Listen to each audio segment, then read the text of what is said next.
pedir para aumentar um pouco, porque o nosso auditório está cheio.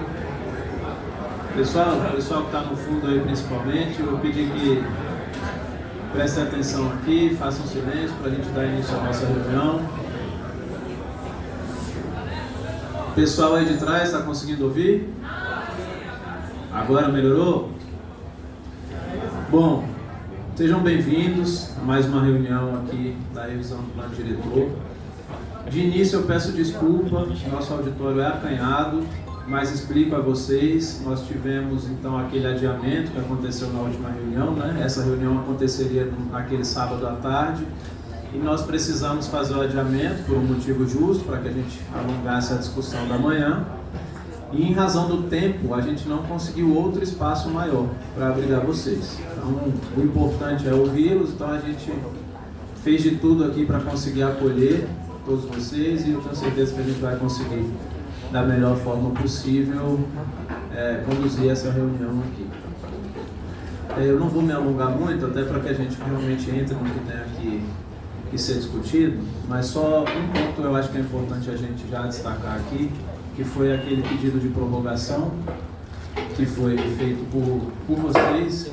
Algumas entidades representantes da sociedade civil fizeram a prorrogação, pedido de prorrogação do prazo até o dia 30 de abril para a apresentação das pré-propostas, que foi acatado por mim de imediato naquela reunião. Não sei se alguns de vocês acompanharam, mas algumas entidades também da sociedade civil com representação no Complan fizeram um pedido inverso para que esse prazo não fosse adiado. E eu mantive a minha decisão, tá? Independente da colocação de todos. Eu acho que o compromisso assumido, o compromisso tem que ser levado a efeito. Então, está mantido. O prazo de pré-propostas continua sendo dia 30 de abril, tal qual eu me comprometi lá naquela reunião, naquele sábado. Dito isto, vou passar então a palavra aqui a Juliana, nosso subsecretário, para que a gente dê andamento à nossa reunião técnica, e desejo a todos uma ótima reunião. Vou estar aí junto com vocês assistindo. Obrigado e uma ótima noite a todos. Oi pessoal, boa noite.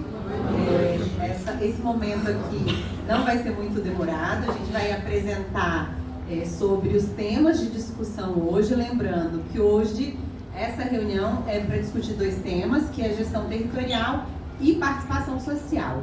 Quando acabarmos as apresentações, vamos para as salas e aí lá vai ser o momento de vocês se manifestarem, tá bom? Então, rapidamente aqui, como vai ser a reunião hoje? Como eu disse, a gente vai fazer essa apresentação, depois vamos para a sala e ao final a gente volta para mostrar tudo que foi falado nas salas, né? Hoje, nas salas, a gente tem um momento de votação das propostas, um momento para complementação e depois a gente retorna para cá. Mas antes da gente entrar nas apresentações do tema hoje, é sempre bom lembrar o que é o plano diretor. O plano diretor, ele é o principal instrumento da política urbana do Distrito Federal. Então ele abrange todo o território, a área urbana e a área rural. E ele vai dar essas diretrizes para o território como um todo. E ele busca atender os interesses coletivos de maneira equilibrada, né? E, então, o que a gente está aqui fazendo? A gente já tem uma lei vigente, agora, só que ela tem que ser revisada a cada 10 anos. Por conta da pandemia, a gente atrasou um pouco, mas estamos agora já nesse momento de finalização. Então, essa revisão, ela tem várias instâncias. Ela tem a secretaria, que faz as questões mais burocráticas, a gente tem uma coordenação técnica que ajusta e direciona como os técnicos vão trabalhar. Tem o CGP, que é o Comitê de Gestão Participativa, que é um comitê formado por 35 entidades, 35 segmentos da sociedade civil e também o governo, né? Então a gente tem, acho que, se eu não me engano, são 5 representantes, 5 órgãos de governo. Então é um comitê majoritariamente da sociedade civil. E temos também o GTI, que é o Grupo de Trabalho Interinstitucional, e que faz as discussões técnicas. Então, nesse processo, a gente junta as discussões da sociedade com as discussões técnicas.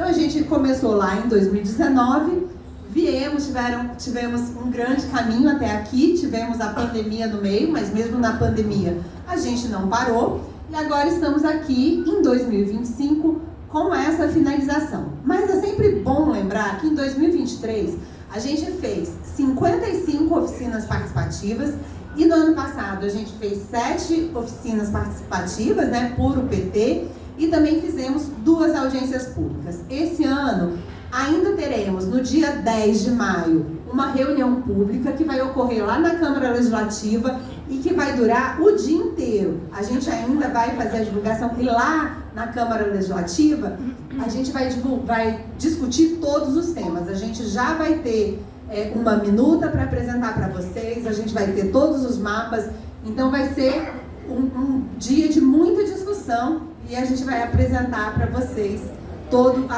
a consolidação desse trabalho. Depois disso, depois dessa discussão, a gente ainda vai ter um período para ajustar, consolidar tudo que foi discutido para então fazer a última audiência pública em junho, para a gente poder finalizar esse processo no âmbito do Poder Executivo e mandar para a Câmara Legislativa. Então, a gente está em qual fase agora? Na fase de proposta. Então, hoje a gente vai discutir o que a gente chamou de pré-proposta. E por que pré-proposta? Porque essas propostas ainda podem ser alteradas. A gente não quis dar parecer, não quis que parecesse para vocês que está fechado. Não, não está. A gente está nesse momento de discussão. Então, a gente estudou lá desde o início todas as escalas do Distrito Federal, mas o PDOT, ele é para o território como um todo. Então, ele vai abordar principalmente a macroescala, que é essa escala de todo o território. Às vezes ele aborda também a mesoescala, que fica nessa escala da UPT, que são unidades de planejamento territorial que agrupam algumas regiões administrativas e formam essa UPT. E em alguns momentos ele dá algumas diretrizes para depois serem abordadas na microescala, que seria a escala da RA, da região administrativa. Então, essa revisão ela foi estruturada em eixos temáticos e de agora em diante, a gente está fazendo uma consolidação, uma sobreposição e analisando todas as questões desses eixos juntos. Hoje aqui, para facilitar, a gente ainda trouxe questões relativas a 2 eixos específicos, que é o participação social e governança, e também o de gestão social da terra. Então, e o que a gente já teve nessa etapa? No dia 29 de março, a gente fez uma reunião que abordou o macrozoneamento e o zoneamento, outra reunião que abordou as questões de sustentabilidade e território, que nessa reunião entraram os eixos de meio ambiente, infraestrutura, de ruralidades e também de território resiliente.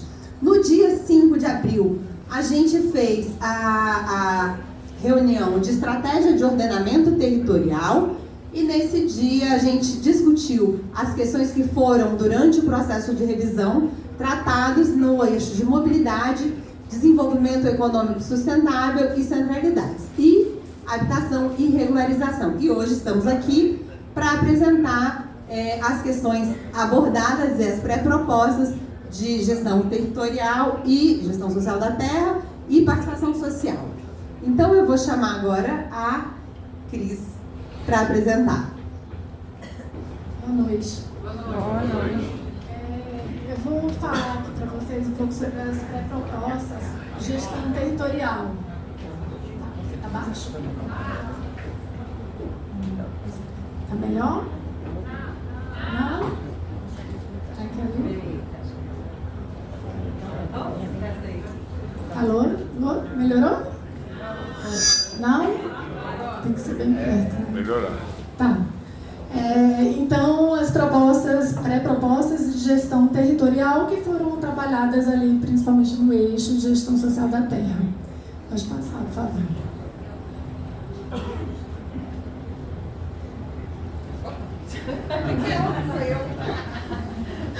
Bom, o que é a gestão territorial? Bom, a gestão territorial vai tratar aqui do como, né? Como alcançar as estratégias do PDOT. Né? Por isso, a gente está falando de ferramentas para a gente alcançar essas estratégias, e aí falamos em instrumentos. Tá? Os instrumentos, então, são ferramentas que, aplicadas de maneira estratégica e com uma intenção definida, vão nos permitir implementar as políticas urbanas territoriais que estamos definindo nesse plano diretor. As premissas que guiam a aplicação e a definição dessas ferramentas são as seguintes: possibilitar e promover a função social da propriedade em todo o território, zelar pelo direito à terra e à moradia adequada, promover a gestão participativa do território, proteger áreas ambientais e patrimoniais, estimular a economia solidária e os usos coletivos do solo, possibilitar a justa distribuição dos ônus e bônus no processo de urbanização. Bom, o instrumento, ele atua de forma a guiar o planejamento do território e buscar a redução das desigualdades socioespaciais. Isso porque, isso é muito importante, os instrumentos têm a capacidade de articular as diversas estratégias e otimizar os resultados pretendidos. E aí eu quero destacar aqui que é o PDOT, esse mesmo, né, tema que estamos aqui discutindo, que é o principal e mais amplo instrumento que direciona o plano de interesses coletivos difusos relativos às funções sociais do território, como preconiza o Estatuto da Cidade, que está consubstanciado na Lei Federal 10.257 de 2001. Bom, os demais instrumentos que vão ser apresentados e vão ser tratados no PDOT, eles devem estar vinculados às estratégias de planejamento que vêm sendo conversadas e debatidas aqui em cada reunião conjuntamente com vocês. Para tanto, é necessário cruzamento de dados, definição de intenções de planejamento, que vem sendo construído. E para além de sistematizar os instrumentos que podem ser aplicados, a ideia é já definir alguns que devem ser, a serem operacionalizados de maneira estratégica. Bom, nessa proposição, apresentamos instrumentos relacionados às demandas emergentes relativas à resiliência do território, que, combinadas às características únicas do Plano Piloto de Brasília, vão conferir identidade ao nosso PDOT. Então, nosso território, o Distrito Federal, tem características peculiares, né? Não que justamente conferem ao nosso plano, vão conferir ao nosso plano essa identidade. Bom, instrumentos de resiliência, Jeff, por favor, ele vai me ajudar. Primeiramente, boa noite. Os instrumentos de resiliência territorial, eles têm alguns objetivos. Dentre os objetivos são promover as práticas produtivas mais sustentáveis, aumentar a resiliência territorial, priorizando a escala regional, urbana e a local, e aplicar um sistema de incentivos cruzados para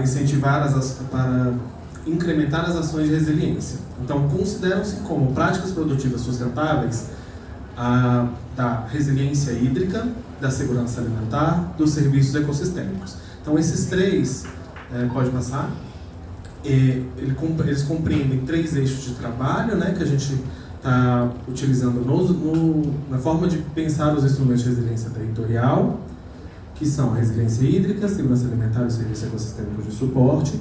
E pode passar? Então, esses instrumentos que a gente está propondo, eles estão agrupados em três tipos: os instrumentos de mitigação e adaptação climática, os instrumentos de geração de renda e os instrumentos de conservação. Dentro dos instrumentos de adaptação climática, a gente tem 5 instrumentos dentro desse grupo, né? Então, que seria a cota ambiental, a edilícia urbanística, o IPTU verde, o estudo de análise de risco e vulnerabilidades climáticas, o Fundo de Adaptação Climática e o Banco de Projetos de Adaptação Climática. Esses instrumentos, eles atuam de forma integrada aos demais instrumentos, fomentando projetos e ações e soluções que mitiguem os impactos das mudanças climáticas. Então, o número 1 é a cota ambiental, a edilícia urbanística.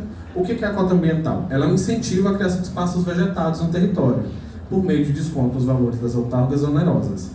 Qual que é o objetivo dele? Mitigar os impactos do uso do solo através do estabelecimento de parâmetros relacionados à drenagem, ao microclima e à biodiversidade. Então ela tem as duas modalidades, a edilícia e a urbanística. Pode passar?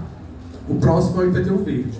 O que é o IPTU verde? Ele é um incentivo fiscal que ele concede um benefício em descontos na taxa do IPTU mediante as ações sustentáveis que forem executadas. Então, essas ações elas são para incentivar a preservação do meio ambiente para a sociedade através da implementação de práticas sustentáveis. E onde que ele pode ser aplicado? A toda a área urbana, desde que atendido os critérios de pontuação estabelecidos. Aqui ao lado sempre vai ter algum dos tipos de exemplos para cada um desses instrumentos, tá? O próximo é o estudo de análise de risco e vulnerabilidades climáticas. Ela é uma avaliação dos riscos e vulnerabilidades climáticas do território, que engloba também a proposição de soluções de adaptação territorial. Quais são os objetivos? Possibilitar a adoção de medidas integradas que permitam a adaptação às mudanças climáticas e a mitigação dos impactos, com foco na adaptação baseada em ecossistemas.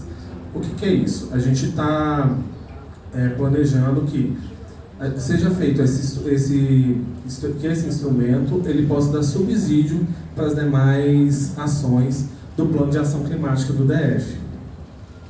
O próximo é o Fundo de Adaptação Climática. Então, ele é um fundo para recepcionar os valores a serem revertidos para a política de mitigação e adaptação climática no território.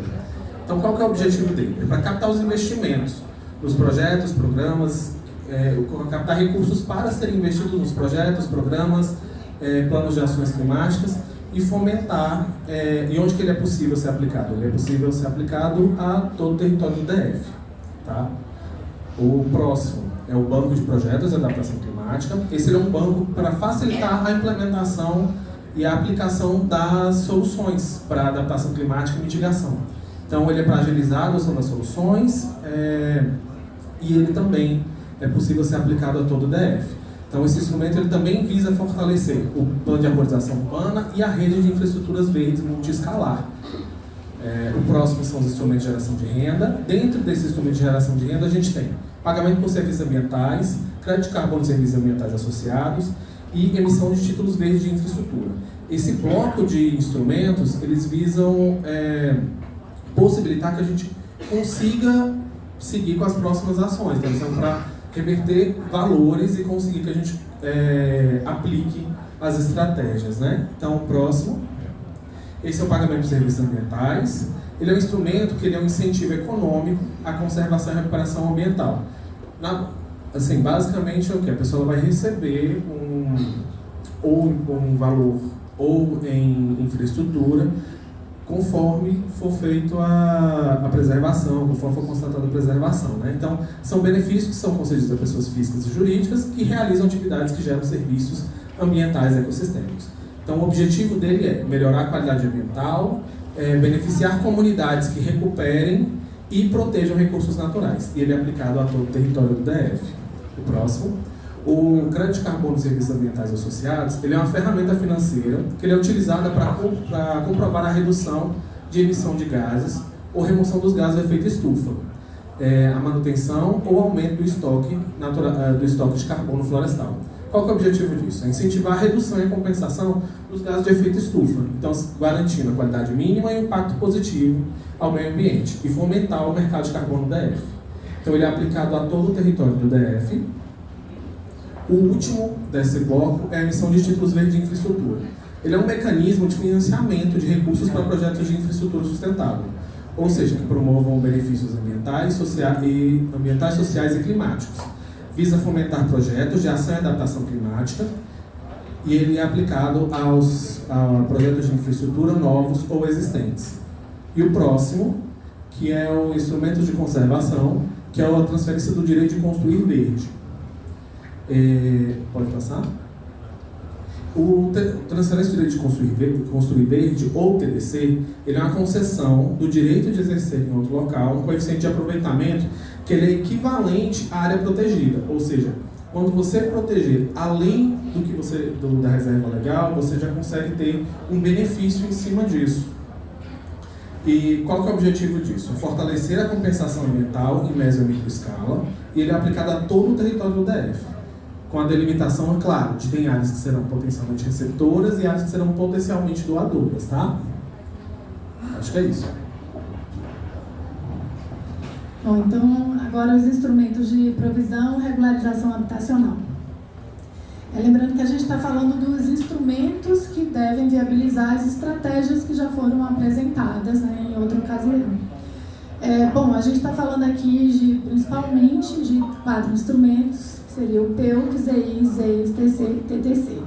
Os instrumentos de regulação são instrumentos de regulação do mercado de terras e provimento e regularização habitacional, são essenciais para garantir o acesso equitativo à terra e à moradia. Bom, parcelamento, edificação, uso compulsório, PEUC, ele está previsto já no PDUT vigente, já é um velho conhecido, é uma ferramenta jurídica que visa garantir que o proprietário de um imóvel cumpra a função social da propriedade. Seus objetivos são aumentar a disponibilidade de imóveis em áreas dotadas de infraestrutura, reduzir a pressão por ocupação de áreas com fragilidades ambientais, conter o espraiamento e aumentar a disponibilidade de imóveis na área urbana. Os locais passíveis de aplicação são áreas centrais, áreas de centralidades e locais de requalificação e reabilitação urbana. Bom, o zoneamento inclusivo, aí. Ele é um instrumento vinculado a uma estratégia de planejamento urbano que determina o percentual de imóveis a serem destinados à população de baixa renda e a empreendimentos habitacionais. Entre os objetivos está garantir a habitação de interesse social em áreas urbanas dotadas de infraestrutura. Os locais passíveis de implantação são em parcelamento do solo e edificações a serem reabilitadas, localizadas em locais dotados de infraestrutura de transporte. Zona Especial de Interesse Social de Vazios, ZEIS de vazio. É um instrumento que delimita porções de um território, que são terrenos subutilizados ou vagos, a serem destinados à moradia de baixa renda. Entre os objetivos está assegurar e ampliar a destinação de terras bem localizadas e com infraestrutura para a população de baixa renda, criando uma reserva para a oferta de habitação de interesse social. Os locais de implantação foram apresentados nas estratégias de habitação e regularização que ocorreu no dia 5 de abril do mês vigente. Bom, termo territorial coletivo, TTC, é um instrumento de gestão coletiva do território no qual a terra pertence à comunidade como um todo, operando como pessoa jurídica, enquanto as edificações pertencem individualmente aos residentes. Entre os objetivos está promover a resiliência em comunidades organizadas, afastando o risco de gentrificação e estabelecendo o protagonismo dos moradores. A proposta de implantação é que seja em conjunto com os instrumentos de ZEIS e ZI. E instrumentos de recuperação de mais-valia. Bom, o que é a mais-valia? A mais-valia é a valorização de imóveis sem que o proprietário tenha dado causa. E como ocorre essa valorização? Essa valorização ocorre a partir de ações realizadas pelo próprio poder público. Qual o objetivo da captura dos incrementos gerados pelo poder público? Seria permitir aprimorar a gestão do uso do solo e financiar a infraestrutura urbana e provisão de serviços. De acordo com a literatura, ela ocorre principalmente nas seguintes situações: investimentos em infraestrutura de transporte, alteração de usos e atividades, aumento de potencial construtivo. Bom, aqui a gente listou 4 temas afetos, 4 não são necessariamente instrumentos, mas que têm relação com instrumentos afetos ao tema da captura de mais-valia. Então, vou começar aqui pelo índice de aproveitamento outorgado gratuitamente. Na verdade, ele é um parâmetro urbanístico que define que a área que pode ser construída sem o pagamento de outorga corresponde à área do lote. Tá? Entre os seus objetivos seria isonomia e justiça social e clara definição dos direitos dos interesses coletivos relativos à função social da propriedade. Os locais de implantação propostos são para toda a área urbana. A outorga onerosa de alteração de uso rural, que aí a gente está denominando aqui IONAUT rural. É um instrumento urbanístico, aí sim, um instrumento que permite a recuperação da valorização da terra decorrente da alteração do uso rural para o uso urbano. Entre os objetivos dessa captura está a justa distribuição dos benefícios e ônus decorrentes do processo de urbanização e cumprir o papel e dever do Estado de que não permitir o enriquecimento ilícito. Quais os locais propostos de implantação? São as áreas que o zoneamento está permitindo alteração de uso, ali já na área, na macrozona urbana.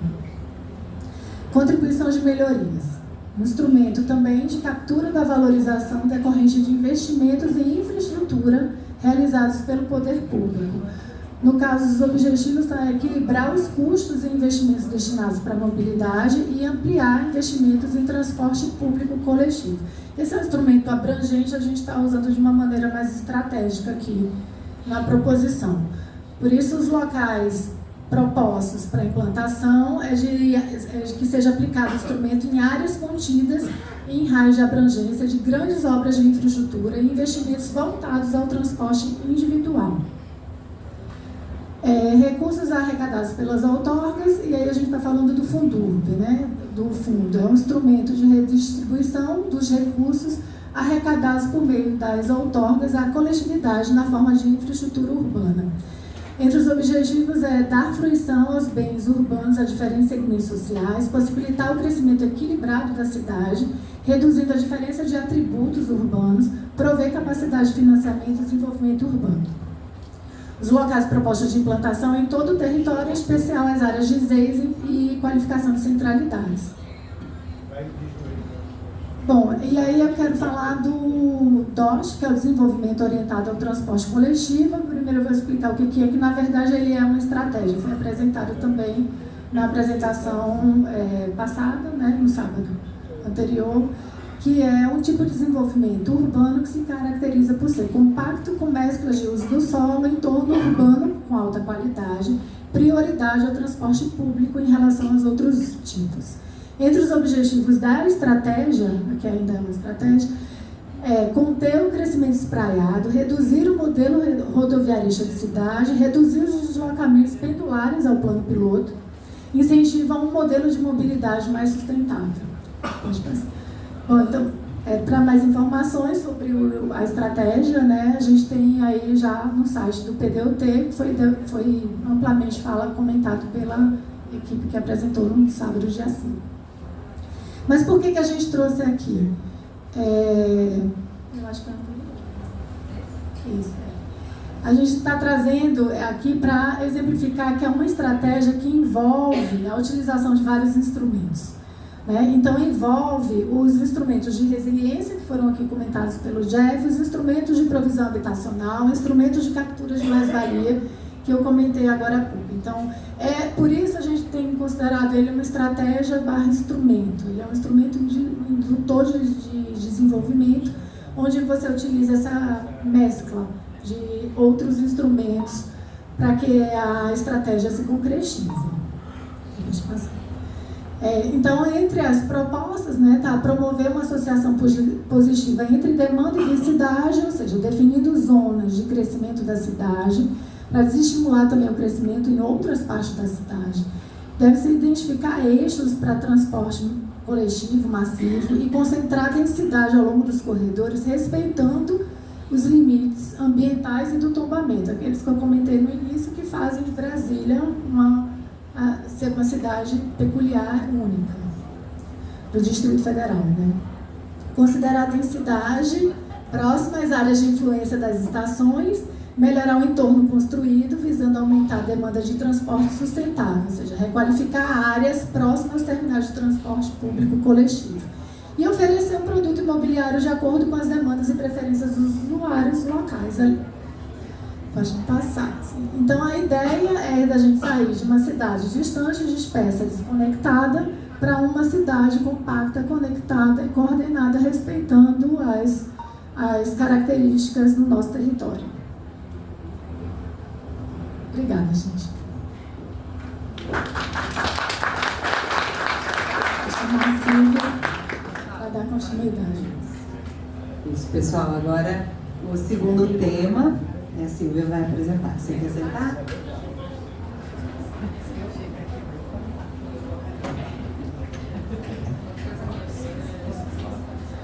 Boa noite.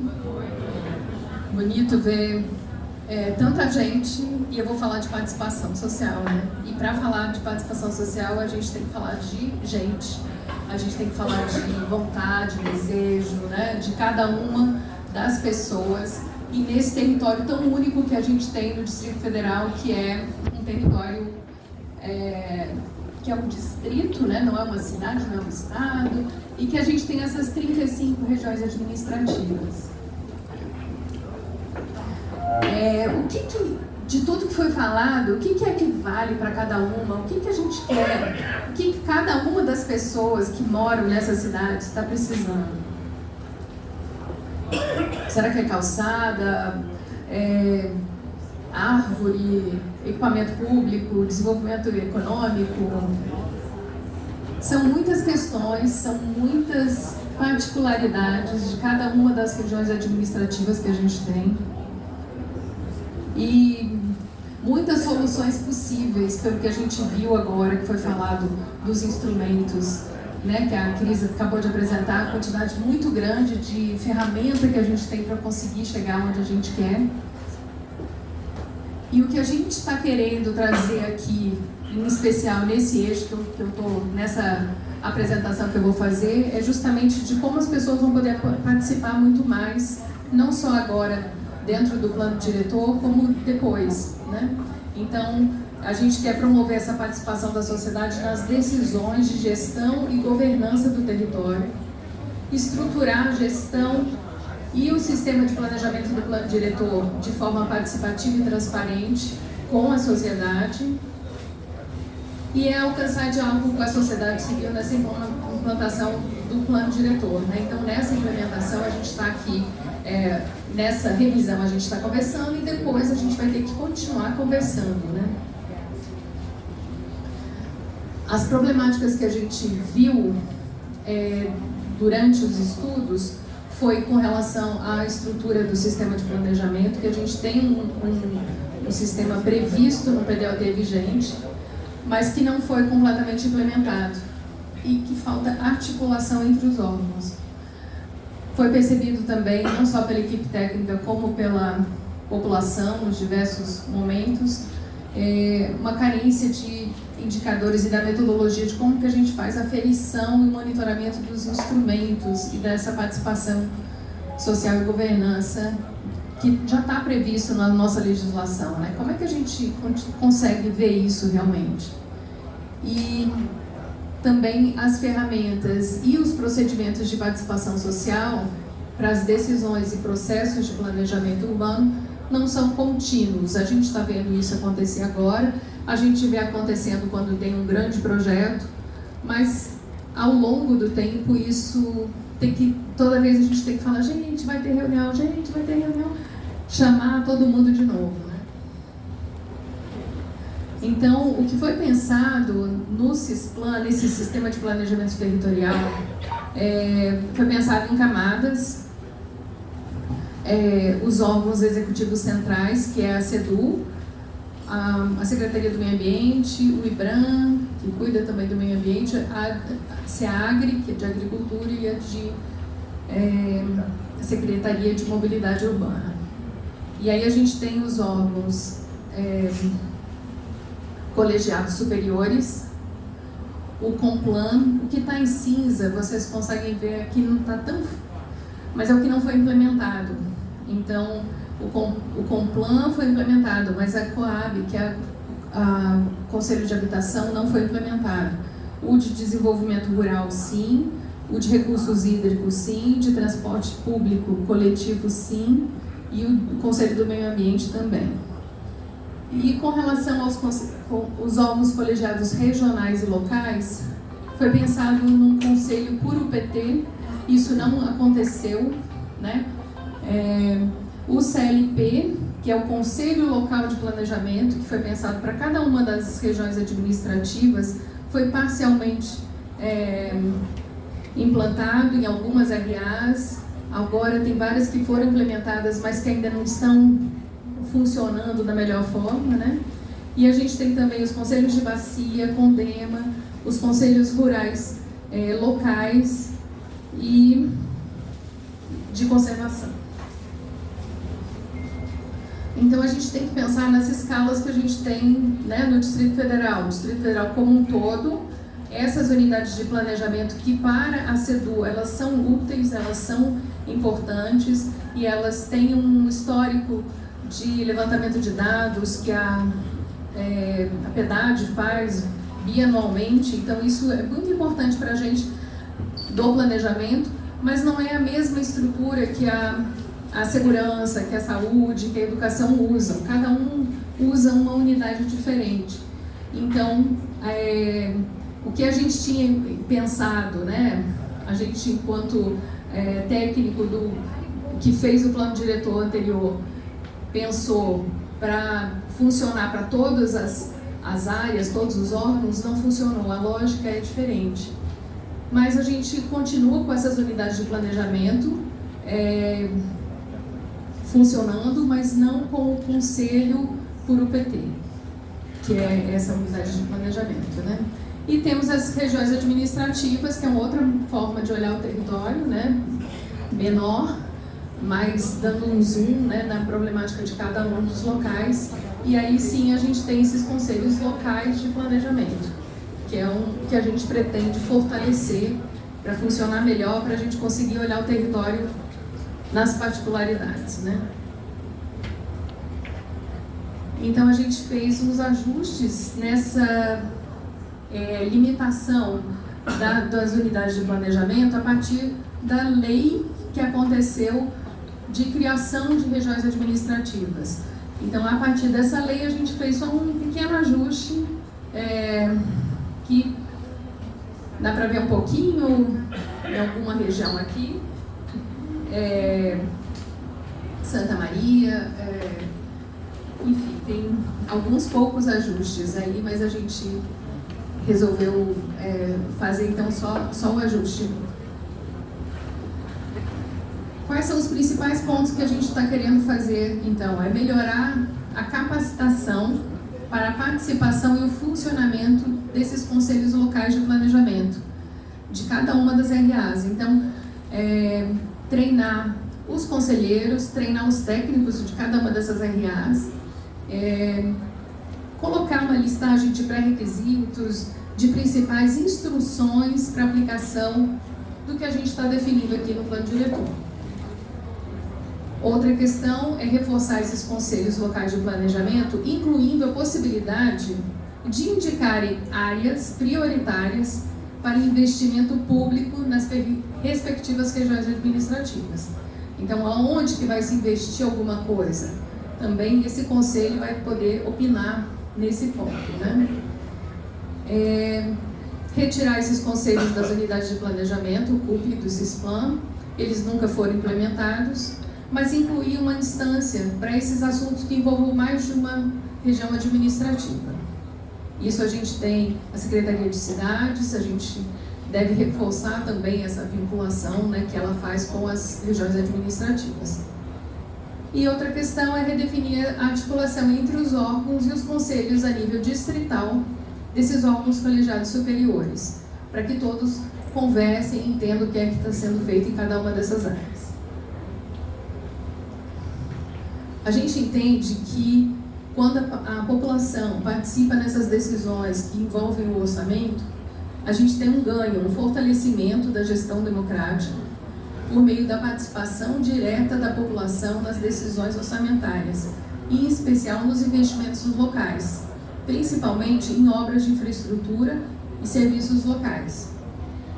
Também tem um aumento da confiança entre governo e população e da transparência na administração pública, porque precisa estar tudo muito bem organizado para que todo mundo entenda, né?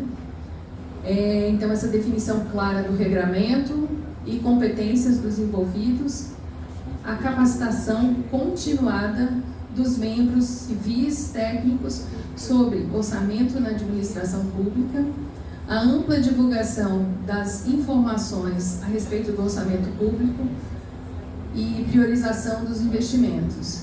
e monitoramento e avaliação dos investimentos e dos resultados.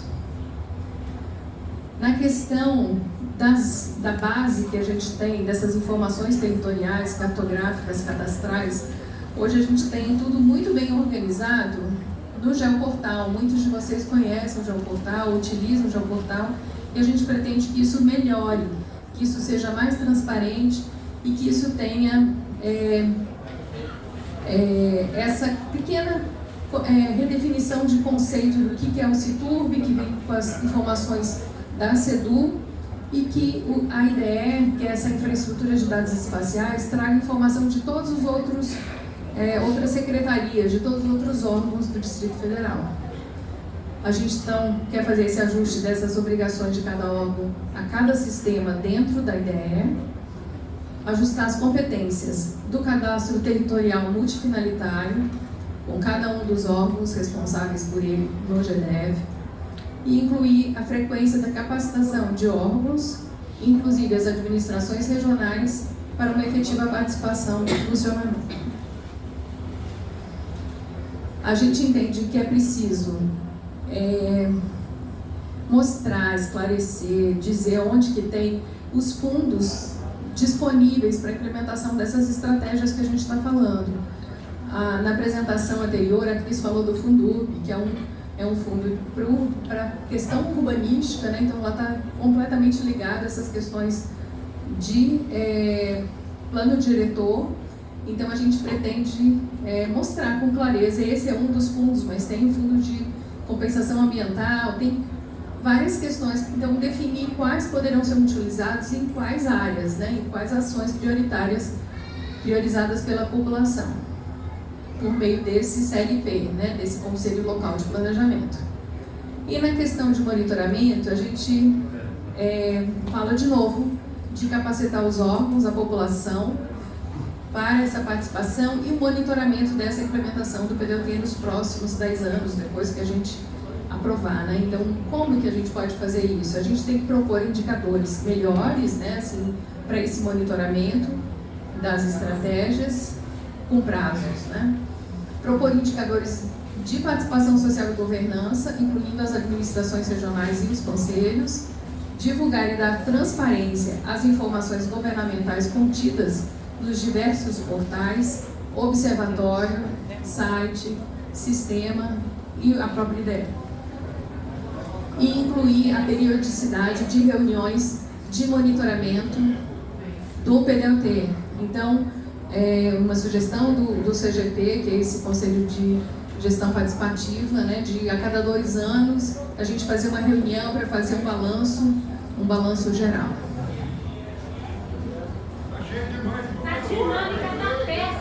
Tá acabando, gente, é a última coisa. Então é isso.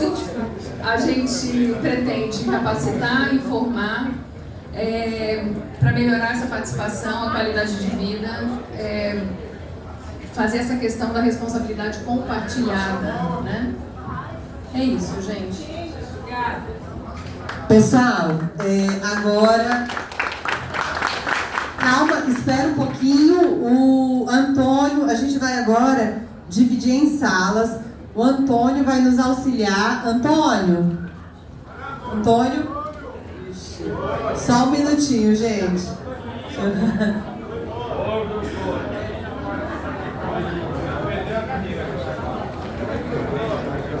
Bem, rapidinho, gente. Enquanto ele deve estar subindo aí no elevador, porque ele está organizando as salas. Vou rapidamente falar para vocês aqui o que vai ser em sala. A gente vai decidir nas salas. O Antônio chegou. Então, pronto. Antônio, como é que a gente vai fazer? Você vai chamando devagar aí, né? O Antônio vai chamar ali. Você quer o microfone? Vou mandar ele para você.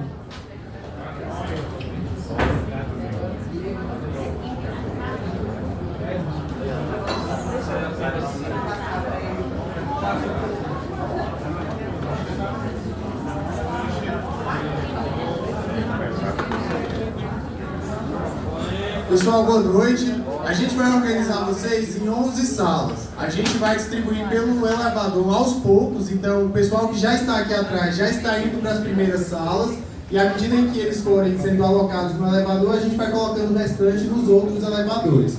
A gente vai distribuir vocês para que fique a mesma quantidade de pessoas por sala. É preciso que tenha um pouco de paciência enquanto a gente faz essa distribuição, mas não tem problema em qual sala vocês vão entrar, porque vocês conseguem contribuir da mesma forma em todas as salas, tá? A gente está distribuindo e à medida que for liberando espaço no corredor, vocês vêm para cá e a gente vai chamando e colocando dentro do elevador. Quem está sentado pode permanecer sentado, que aí a gente vai remanejando o pessoal em pé primeiro e depois a gente traz o restante que está sentado, tá? Obrigado. A gente vai auxiliar aqui então. Eu vou explicar um pouco da dinâmica que a gente vai fazer. Hoje a gente vai tratar do eixo de gestão territorial e do eixo de gestão participativa. Então, a gente vai passar todas as pré-propostas que foram apresentadas, mas a gente tem eixos que já apresentaram propostas e que elas ainda estão no site. Então, caso vocês querem opinar sobre algo que não está aqui nessa pré-proposta, você pode ir no site e opinar. E o QR Code está ali também, na hora de sair vocês podem só tirar, que ele vai direto para a página da pré-proposta. E a dinâmica é o seguinte, eu vou apresentar então cada proposta, vou ler, vou fazer uma breve explicação. E aí a gente vai ter esse momento que a gente vai concordar, discordar ou se abster. E aí, caso a gente tenha uma discordância alta, ou se você quer só pontuar um ponto negativo ou colocar uma retificação, a gente vai ter um espaço também para cada proposta a gente fazer essa mudança. E aí eu vou passar de proposta em proposta. No final, caso vocês queiram voltar em alguma para alterar alguma coisa, fazer uma retificada, a gente pode voltar.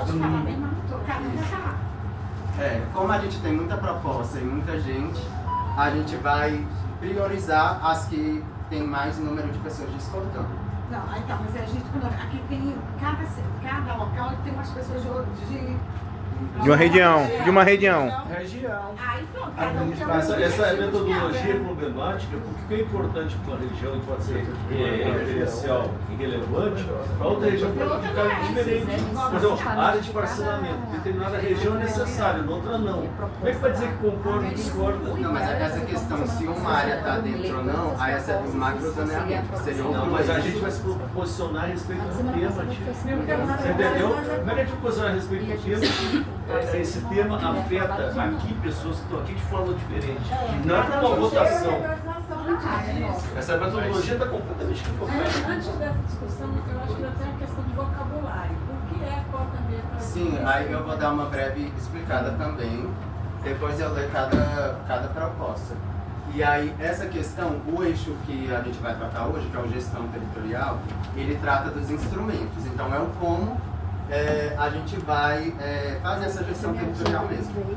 Então, por exemplo, quando a gente propõe algo para novas áreas do parcelamento, não é o eixo de gestão territorial que vai delimitar onde estão essas novas áreas. O que a gente vai prever e regulamentar são os instrumentos que vão ser utilizados em uma área, mas o que a gente vai tratar hoje não é o macrozoneamento em si. Tá, então em relação à proposta, você está falando de prever, regulamentar, implementar, monitorar essa aplicação desse negócio como parte de diretrizes para novas áreas de parcelamento, área de regularização, área de provisão habitacional. Então a gente está falando necessariamente do macrozoneamento urbano? Não, a gente está falando aqui da questão do instrumento. Eu vou ler, então esse aí eu uso como exemplo, caso a gente tenha dúvida em relação à dinâmica. Aí a gente pode ir... Não, agora é uma questão de interpretação em relação à questão. Porque se está falando que é um instrumento e que ele pode ser aplicado, a forma em que tema ele vai ser aplicado, no caso do macrozoneamento, independe, eu não vou falar que vai ser para a nova área de parcelamento, porque se eu falar que eu estou aprovando um instrumento dentro da questão no macrozoneamento de proteção integral, por exemplo, que não cita parcelamento. Entendeste a minha dúvida? Entendeu? Eu vou aprovar um negócio para parcelamentos e tananã, mas não está explicando para qual macrozoneamento ele é. Sendo que para o macrozoneamento de proteção integral, não cabe parcelamento de área, não cabe regularização de área. Inclusive vai estar ferindo a lei. Como é que eu vou propor cota ambiental na parte da águas emendadas, por exemplo, entendeu? Deixa eu falar um negócio rapidinho. Eu sou o Lucas, gente, eu sou o João, também da CEDU aqui junto com o Rubens. E nesse caso de macrozona de proteção integral, nada, nenhum parcelamento, nada, porque como já foi apresentado na primeira semana, nada pode incidir macrozoneamento de macrozona de proteção integral. Então não é sobre isso. Os novos parcelamentos, áreas de regularização, todas as que vão surgir. Então esses instrumentos são a partir do que foi apresentado na última semana. Então, por exemplo, sobre as áreas que foram apresentadas naquela semana, sobre os novos parcelamentos que vão surgir. Então não são de coisas em áreas específicas de macrozona de proteção integral. E, por exemplo, quando a gente fala de área de regularização, é urbano. Então é em macrozona urbana, não é rural. Então acho que isso pode ser... Não. Isso aqui é outra coisa. Isso foi discutido na semana passada. Isso, já tem 3 semanas que estão sendo discutidos. Tudo que já foi discutido não vai ser discutido aqui. Mas elas são... Interligadas. Exatamente, elas são interligadas. Então, por exemplo, a área de regularização que já foi tratada na semana passada, a gente não vai falar sobre. Macrozoneamento que já foi tratado na primeira semana, a gente não vai falar sobre. Então acho que também vale a pena a gente ouvir o meu colega, deixar ele falar e depois a gente tirar as dúvidas antes de começar. Eu acho importante. Justamente a gestão territorial é um eixo transversal. Então tem muito que diz respeito a outros eixos e outras discussões que a gente teve, mas que o que é delimitado nas reuniões que a gente já discutiu, aí a gente confere nas pré-propostas de outros eixos.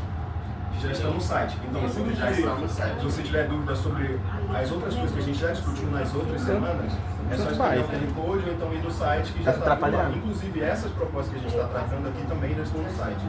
Então, elas também podem ser consultadas. Então, vamos começar a primeira proposta de gestão social da terra, que é a gestão territorial. Prever, regulamentar, implementar e monitorar a aplicação da cota ambiental edilícia e urbanística no Distrito Federal, como parte das diretrizes para novas áreas de parcelamento, áreas de regularização e áreas de provisão habitacional, bem como para aquelas já existentes no território. Então, um panorama geral do que é a cota ambiental. A cota ambiental é um desconto nas outorgas onerosas de ODI e ONAUT. ONAUT é a de alteração de uso. Então, se você tem uma casa, um uso residencial, e o zoneamento permite que você mude para comercial, você tem que pagar um valor, porque isso vai valorizar o seu imóvel. Então, é a ONAUT que já é existente. Então, no caso, a gente quer aplicar essa cota ambiental para trazer um desconto nesse valor, se você aplicar práticas mais sustentáveis. Aí, dentro desse instrumento, a gente teria uma matriz com pontuação, mas que isso não está ainda nesse momento de pré-proposta. Mas essa é a cota ambiental. A edilícia é a que vai atuar em todo o território do DF, e a urbanística seria nas questões de novas áreas de parcelamento, porque é nessa questão da oferta habitacional. E é isso. Alguma dúvida geral? Não. Então vamos fazer assim, se tiver algum discorda, você pode levantar a mão, que acho que fica mais fácil, né, no momento. Então, algum discorda, alguma abstenção também? Eu só queria saber quem vai fazer isso da parte do controle social. Do controle, do monitoramento? Qual vai ser o controle social disso aí? Essa questão ela seria regulamentada posteriormente, e porque tem essas questões dos parâmetros, das diretrizes, das pontuações que precisam ser afinadas, né? A gente tem que entender como isso seria colocado para a gente ter esse desconto. Eu quero entender. Você fala que vai aplicar o desconto no caso? Não é isso. Por exemplo, isso aí tem uma metodologia, não tinha um desconto. Tem uma metodologia, tem que analisar a área, uma transversal tem várias áreas envolvidas.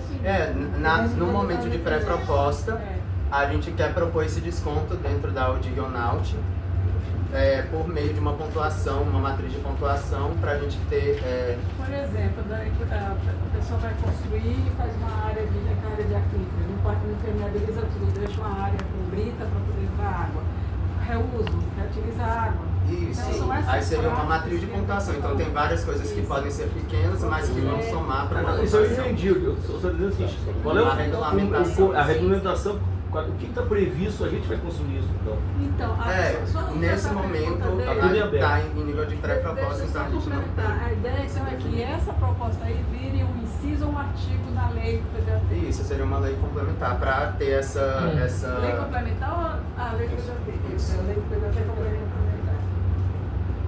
Então... Por exemplo, no nosso caso aqui, que moramos ali no Santa Lucia, a nossa seria a área de previsão de habitacional ou área de regularização. Eu estou até aqui com um negócio que a CEDU fez essa pergunta, né? E a gente precisava até do pessoal do Defesa Civil para poder tirar.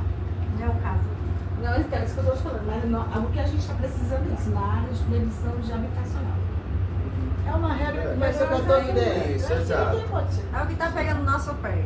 A verdade é essa. Então já não tem nenhuma abstenção, nenhum contra, né? Eu só vou contar para ter uma noção de quantas pessoas tem. Aí fora tem 3 pessoas, mas eu não sei se então, a gente quer entender. Então, ó. É porque o pedote não é bem só de um ônibus, é bem de vários. Eu acho que teria que ter que colocar ali, ó, na retificação ali, teria que ter isso. E pessoal, olha, eu acho uma coisa importante a gente aprovar isso, aprovar isso aí, mas colocar ali na retificação uma posição nossa. Isso tem que ser feito com controle e participação da sociedade, entendeu? Em cada etapa dessas fases colocadas ali. Porque se não tiver isso previsto agora, lá mais tarde não vai estar previsto, eles vão fazer como bem entende. Também não pode ser uma política para incentivar, eu vou destruir porque eu vou compensar depois.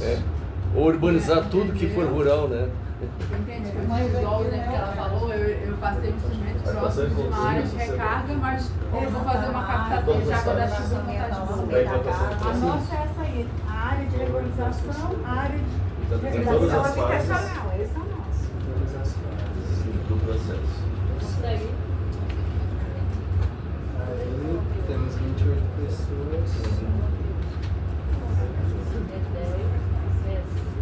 Então, mais algum comentário? Alguém quer apontar algum ponto positivo ou negativo? Sim, gostaria de saber sobre as áreas de parque permanente, parque urbano. Ele já consta o parque urbano. Mas ele não entraria nessa proposta, porque ele não tem essa outorga de alteração de uso ou o Digonaut não entra em parque urbano. Então, como esse é um desconto nessas outorgas, aí não entraria a questão dos parques urbanos. Sim, porque nossa situação no trecho 2, Cidade Administrativa Sol Nascente, se trata de um parque urbano registrado e que em cima dele foi construída uma garagem de transporte escolar chamado Rondoeste, tirando o direito da população de equipamentos voltados ao esporte e o lazer e o direito das quadras vizinhas, condomínios, sendo que existe uma única opção de espaço, que é justamente esse parque. E nós já temos maior número de processos e de ofício entre toda a cidade administrativa dentro do GDF satélite, em busca de equipamentos voltados ao esporte e lazer, e até hoje não temos área. Uma única opção é essa e está sendo tirado o direito da gente lá no trecho 2 Sol Nascente. Isso acredito que foi tratado dentro do macrozoneamento, que também no site você pode opinar melhor, porque como esse instrumento não trata dessa área, não caberia entrar numa retificação, no ponto negativo ou positivo dele, mas cabe você colocar dentro dessa questão de macrozoneamento, que aí vai para a equipe que está tratando diretamente com isso. Macrozoneamento. Então, qual é a diferença dessa aí para o primeiro? Entre a vez do tempo danado. Essa é. Vou ler aí. Vamos lá, segunda proposta então. Implementar a cota ambiental e edilícia urbanística no Distrito Federal, associada de modo multiescalar às estratégias de sustentabilidade e resiliência territorial, objetivando a aplicação combinada a soluções baseadas na natureza, a rede de infraestrutura verdes e o provimento de serviços ecossistêmicos. Uma explicação breve. Isso é basicamente a gente colocar dentro do PDOT que esse instrumento ele tem que ser utilizado de forma combinada com as estratégias de resiliência territorial e de meio ambiente. Então, todos esses instrumentos, na verdade, eles tratam de uma forma a trazer mais incentivos para que a gente consiga, de fato, ter essa resiliência territorial e ter as soluções baseadas na natureza incentivadas de diferentes formas, em diferentes frentes. Então, isso é basicamente a gente solidificar que isso tem que estar alinhado com essas estratégias da sustentabilidade e resiliência territorial. Você define para mim esse modo multiescalar, por favor. É de multiescalar, exatamente essa questão, como se fosse em camadas. Você vai trabalhar em camadas com essas diferentes estratégias. Você não vai trabalhar de forma isolada. É isso. Para você aplicar, então, implementar essa pauta ambiental, você vai ter que tratar em diferentes frentes, em diferentes eixos. E esse nome está apropriado? Em multiescalar, a gente normalmente fala. Mesmo para mim, minha pequena ignorância, ou grande ignorância, multiescalar eu não entendo desse jeito, essa preposição de camadas. A gente pode colocar uma retificação. Aí a turma aí dos universitários vai achar uma palavra melhor. Pensei da ideia, que a pessoa me vê o quê? A escala do terreno, né? Aqui, uma praça, uma cidade. Multiescalar me levou para essa ideia, e não essa coisa de sobreposição de camadas. Você falou mais de sincronicidade, você falou mais em vasos comunicantes. Não em multiescalar. Pode ser interseccional também, de modo interseccional. Vamos o que achar, a gente faz a votação. É uma palavra mais adequada. Em relação àquele primeiro item que foi colocado aí, ele é específico um benefício, vamos dizer assim, com relação a você recebe de volta, caso você invista nessa parte ambiental, dentro de propriedade privada ou que está sendo regularizada, esses proprietários, mas não é em área pública, né? Seria um benefício que cada morador ou cada do que empresa, você já pagaria. Cada empresa, o CNPJ ou o CPF que tem essa devolutiva e um benefício, né? Como se fosse um benefício fiscal. Mas exatamente. Essa parte daí, também fala sobre cota, fala que é integrada a questão de soluções baseadas na natureza à rede de infraestruturas verdes. Isso já seria uma parte pública? Seria... Essa rede de infraestruturas verdes é uma estratégia do eixo de resiliência ambiental. E também está no nível de pré-proposta. Sim, mas não é na propriedade privada, nem na parte... Ele incide em todo o território do DF, essa estratégia. Só que aí, para utilizar a cota ambiental, então, a gente vai alinhar a essa estratégia, mas ela seria utilizada somente onde a gente tem aplicação de ODI ou não, de essas autónomas. Seria a mesma cota? Isso. A diferença que vai ter dessa aí em relação à outra é que essa aqui é mais aderente ao IPTU verde. Essa aqui está mais aderente ao IPTU verde que a outra. O que vocês acham? Eu sugeriria de modo multiescalar, de modo integrado. Melhor. Mas é que é integrado, mas a cada uma das soluções, que cada uma eles vão aplicar. Não, de forma integrada. Integrado de todas essas. Não é separado. Não é você só tem uma SBN, Não, tudo integrado. E eu repetiria aí o primeiro também. Repetiria o que eu botei no primeiro lá. Também, da participação social. Então, alguma abstenção ou algum voto não? Posso colocar, então, vou colocar 28, só que com a retificação. As duas retificações, né? Só porque eu falei aí. Tá bem, Ctrl-C, Ctrl-V, hein?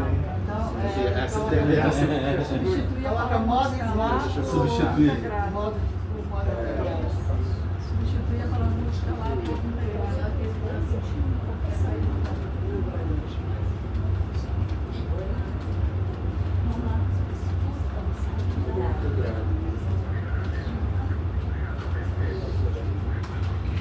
Só parece, como é que vocês veem as condemas nesses processos aí? As condemas. Como é que vocês vão participar desse processo aí?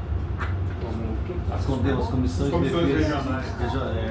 Na cada área administrativa tem uma comissão de defesa do meio ambiente. Como é que elas vão estar integradas nesse projeto, nesse processo? Primeiro e segundo. Mas eu acho que isso entraria um pouco nas propostas de gestão de participação social, que ela que vai tratar de como essa comunicação vai ocorrer, como a participação de fato ocorre. É a próxima, vai ter as propostas.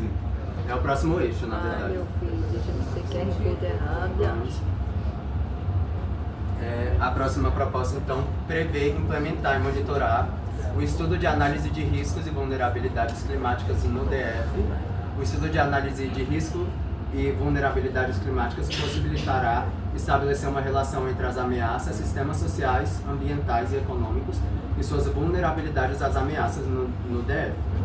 Então, esse estudo de análise de risco a gente está propondo porque no PDOT vigente isso não era tratado, a gente não tratou dessa questão de vulnerabilidade climática.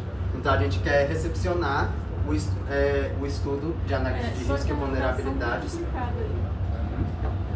O prever, implementar e monitorar a análise de risco, né? A palavra estudo está sobrando porque aí. esse estudo a gente vai ver também que as próximas propostas elas entram casadas porque são diversos instrumentos que tratam da vulnerabilidade climática no DF, que não foi tratada no PDOT vigente. O que eu estou dizendo é o seguinte, você não vai prever, implementar e monitorar o estudo. Você vai fazer a previsão, implementação e monitoração de quê? Dos riscos e vulnerabilidade. Acho que a palavra estudo está sobrando nessa frase. É um estudo para prever, ou então implementar e visando análise, e não estudo. Você não vai monitorar o estudo. O estudo vai subsidiar o monitoramento. Estudo né? é ferramentas. O estudo vai trazer todos os dados, as estatísticas importantes para a gestão pública poder fazer o monitoramento adequado. Uma outra coisa, isso é um ponto. A outra coisa que eu queria trazer também, para que... Nossa, moça, mas tem hora que tu filma bem na cara da gente, assim, eu sei que é um registro tal da atividade, mas... né? Vai chegando assim a câmera. Muitas vezes acontece de o Distrito Federal propor os negócios como se fosse novidade, sendo que já existem alguns instrumentos parecidos. Só para trazer como exemplo, o Plano Plurianual de 2000, que foi votado em 2023, estava propondo a elaboração de um plano de desenvolvimento sustentável no DF, quando já tinha um plano distrital de agroecologia e produção orgânica. Então, agora que se está propondo elaborar esses estudos, ter esses dados e colocar a discussão climática no PDOT, vale ressaltar que já existe o Plano Carbono Neutro do DF, que é um plano que está seguindo, está em acordo com o Acordo de Paris, que o Brasil é signatário, já tem algumas previsões de redução de emissões de gases de efeito estufa. Então, de que formas o PDOT ele vai dialogar com algumas coisas que já existem para aprimorá-las? A gente não pode ficar querendo criar as coisas do zero o tempo todo, a cada 10 anos, sendo que já existem alguns instrumentos que têm que ser fortalecidos. Então, até o momento, a retificação em relação à questão do texto e prestar mais atenção nas políticas climáticas que existem como o Plano Carbono Neutro, PCN-DR.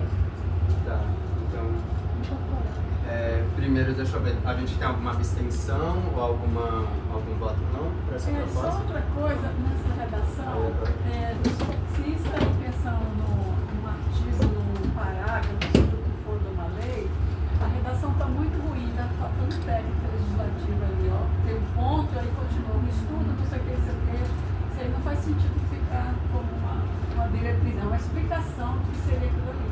Eu acho que até tiraria isso daí, usaria como uma complementação, uma coisa assim, porque você está explicando o que é o estudo de análise de risco, não cabe isso aí.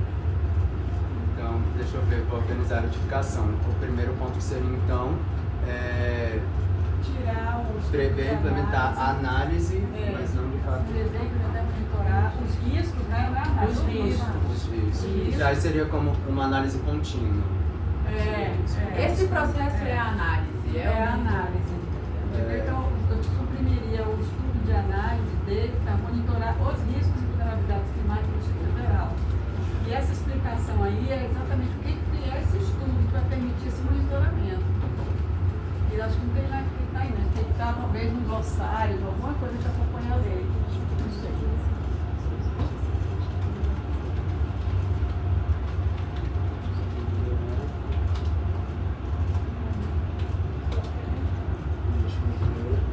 Aí a segunda questão, então, seria recepcionar programas que já existem. Seria isso? É, porque tem, como falou isso aí, tem plano de agricultura de baixa emissão de carbono, tem inventariedade de efeito estufa, tem planos.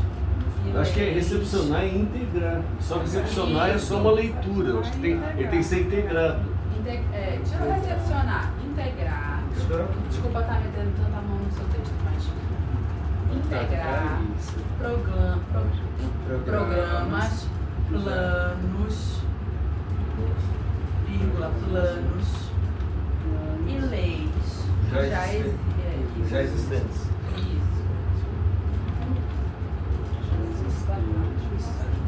Como? Nós vamos só colocar de exemplo para ficar bem nítido para quem for sistematizar esse negócio. O plano carbono neutro do DF, decreto 43.413 de 2022.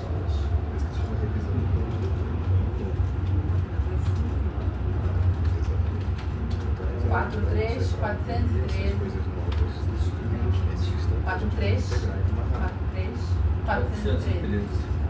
2022.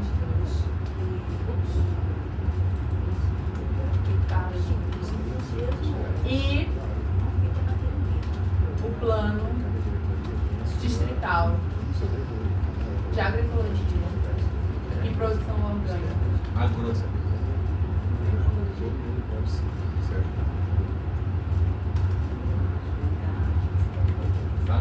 E produção orgânica.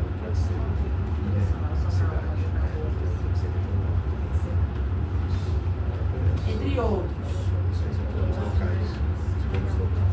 Aproveita que já copiou, já só cola aí. Lá de cima. Essa dá pra ver, né?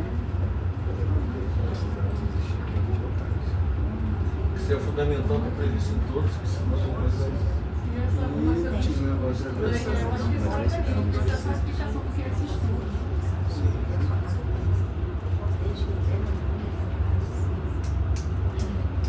Qual o nome do No aplicativo também pode fazer essa? Pode, com certeza. Caso você tenha uma coisa... A gente ganha tempo, porque senão a gente vai ficar aqui a noite toda.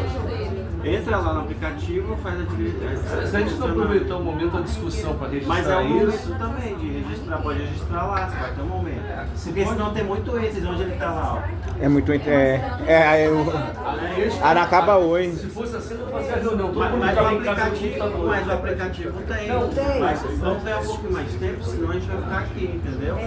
Então assim, aqui é uma reunião. Mas vamos ter um cuidado maior. Sim, mas vamos ter cuidado em casa do computador e vou Gente, se a gente identificar, tem alguma... Depois ele falou, depois a gente volta e especifica para eles. Porque senão a gente vai ficar o dia todo para especificar os itens da retificação. Entendeu? Vamos voltar, porque depois quem quiser fazer a retificação, fica aqui com a sala com eles, vem aqui e especifica junto com eles, se for o caso. Né? Mas então isso não é participação. Não, mas a gente pode continuar nessa dinâmica, mas a gente faz essa rodada, então, para a gente fazer uma retificação a primeira retificação, e caso a gente tenha alguma coisa mais pontual, aí eu posso voltar no final, ou também vocês podem enviar no site, porque também é contabilizado, tá bom? Eu acho meio ruim, porque algumas coisas elas só seriam aprovadas. Então vamos fazer o seguinte, vamos fazer uma votação, porque a gente vota para ambos. Mas no site a gente contabiliza também todas as... Aumenta a votação para todo mundo, Votar o quê? A gente concorda voltar para a retificação no final. Vamos votar no que realmente me concorda e depois volta. Porque aí abrange todo mundo, porque senão vai ficar discutindo só algumas pessoas, o restante vai ficar só discutindo. Pessoal, só um detalhe que tem que ser colocado aqui. Essa reunião só está existindo porque aqui é o lugar de fazer o debate. Se fosse, exatamente. Eu te ouvi agora, por favor, tá? Eu te ouvi e não falei, agora me ouve. Tá? O que aconteceu é o seguinte, se fosse pra gente simplesmente fazer o acesso ao computador, eu ficava em casa fazendo isso, eu não estava aqui discutindo. Eu tenho um filho de 7 anos, eu tenho uma família, eu estou aqui sacrificando tempo com todos vocês para fazer o debate, para que a gente chegue num consenso. Se a gente não conversar aqui, e ninguém está impedido de falar aqui, pessoal. Todo mundo que quer falar está tendo seu espaço aqui, inclusive você. Então, eu acho muito importante a gente continuar nessa metodologia, a gente pode ser mais rápido, mais prático. Vocês estão ajudando pra caramba, vocês dois, tá? E essa preocupação ser rápido e prático. Agora, simplesmente passar batido tudo para no final ficar as pessoas. Eu falei. Tá? Eu prefiro continuar do jeito que tá. Cara, é uma junção. Nós temos que se responder aqui em conjunto. Lá no site é individual. Aí quem quiser depois ir no site pode ir comigo. Lá no site só acrescenta. Então continua aí. Prever implementar o Fundo de Adaptação Climática no DF. O Fundo de Adaptação Climática. Alguém não assinou a lista de chamadas, gente? Assinou. Então, por favor. Prevê implementar o Fundo de Adaptação Climática no DF. O Fundo de Adaptação Climática fortalecerá as estratégias existentes por meio de investimento nos programas, projetos e ações de adaptação e mitigação climática no DF. Então, esse é um instrumento que anda em conjunto com essa análise, que é para a gente ter, então, fortalecer as estratégias existentes que são propostas do meio ambiente e resiliência territorial, para investir nesses programas e projetos propostos. Então, alguma abstenção, algum voto não? Só uma retificação aí, teve a integração do CONAN e dos condenos nesse processo. A participação. Do CRH, né? CRH. Os comitês de bacia. Acho que todos os comitês, né? Os três CRH, CONAN e Condenos. Condenos e comitês de bacia programa. Que são 3. É com M. É com M, é comissão. CONAN de meio ambiente. CONAN com M. E no final do CONAN é M.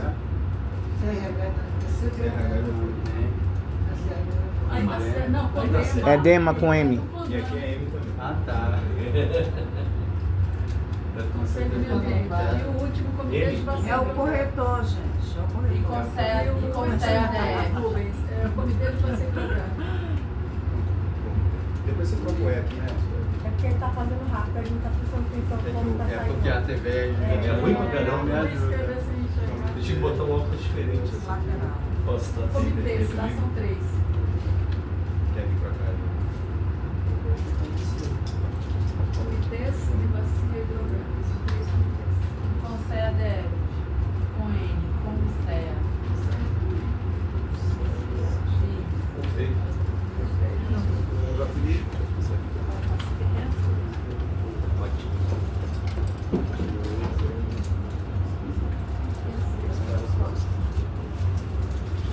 Prever, regulamentar e implementar o Banco de Projetos de Adaptação e Mitigação Climática do DF.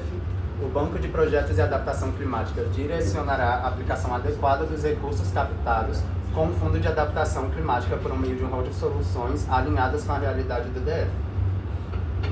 Essa ideia de um banco de projeto a gente já viu em alguns planos diretores do Brasil, que é basicamente a gente ter um banco de projetos onde você pode submeter projetos que vão ser utilizados ou não de acordo com as análises realizadas a partir dos estudos. Então esse também é um instrumento que ele vai andar alinhado com o Fundo de Adaptação e Mitigação Climática e com os estudos, a análise